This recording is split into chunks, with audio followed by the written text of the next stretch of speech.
ইমামের দায়িত্ব হচ্ছে পেছনে কারা আছে এটা খেয়াল করা। অনেক সময় ইমাম সাহেব আল্লাহু আকবার বলে যে নামাজ ধরছে, কি হচ্ছে পেছনে আর খোঁজ খবর নাই। মুআয ইবনে জাবাল রাদিয়াল্লাহু তাআলা আনহুকে আল্লাহ রাসূল সাল্লাল্লাহু আলাইহি ওয়াসাল্লাম একটা এলাকার ইমাম বানিয়ে পাঠিয়েছিলেন। এলাকার মুসল্লিরা ছিলেন, লোকজন ছিলেন শ্রমজীবী, সারা দিন কষ্ট করে নামাজে যে জয়েন করত। তো উনি মাগরিবের নামাজে সূরা ফাতিহার পরে সূরা বাকারা তেলাওয়াত শুরু করলেন। তো মাগরিবের সালাতে উনি যখন এত লম্বা তেলাওয়াত ধরলেন, মুসল্লিরা আর ইমাম সাহেবের সাথে থাকতে পারতেছে না, কারণ ওনারা তো ইমাম সাহেবের হয়তো মন ফুরফুরে, উনি পড়তেছেন মনের আনন্দে দরাজ গলায়, কিন্তু মুসল্লিদের তো অবস্থা খারাপ। সারাদিন ওনারা খেতে খামারে কাজ করে আসছে, নামাজ ছেড়ে দিয়ে অনেকে চলে গেছে, একা একা নামাজ পড়ে যে আল্লাহ রাসূল সাল্লাল্লাহু আলাইহি ওয়াসাল্লামের কাছে যে বিচার দিল যে রাসূলুল্লাহ দেখেন এমন একজন ইমাম আপনি অ্যাসাইন করেছেন আমাদের এলাকায়, মাগরিবের নামাজে উনি সূরা বাকারা পড়ে আর আমরা হচ্ছে শ্রমজীবী। রাসূল সাল্লাল্লাহু আলাইহি ওয়াসাল্লাম খুব রেগে গেলেন।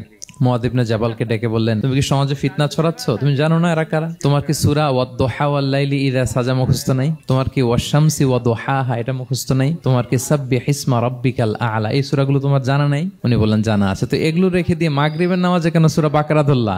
আল্লাহর হাবিব সাল্লাল্লাহু আলাইহি ওয়াসাল্লাম কিন্তু এমন ইমাম ছিলেন না, উনি অত্যন্ত বিবেকবোধ সম্পন্ন একজন ইমাম ছিলেন। একবার পেছনে এক বাচ্চার কান্না শুনে উনি নামাজ ছোট করে দিয়েছেন। সবাই বললেন, ইয়া রাসূলুল্লাহ এত ছোট নামাজ তো কখনো পড়তে দেখি না। তখন রাসূল সাল্লাল্লাহু আলাইহি ওয়াসাল্লাম বললেন, একটা ছোট বাচ্চার কান্নার আওয়াজ আমার কানে এসেছে, আমার মনে হচ্ছে বাচ্চাটাকে সামলাতে নারীদের কাতারে একটা মায়ের খুব কষ্ট হচ্ছে, এজন্য নামাজটা আমি খাটো করে দিয়েছি। দেখেন কি চিন্তা চেতনা, পিছনে কি হচ্ছে সব রাসূল সাল্লাল্লাহু আলাইহি ওয়াসাল্লাম এটা খেয়াল করতেন।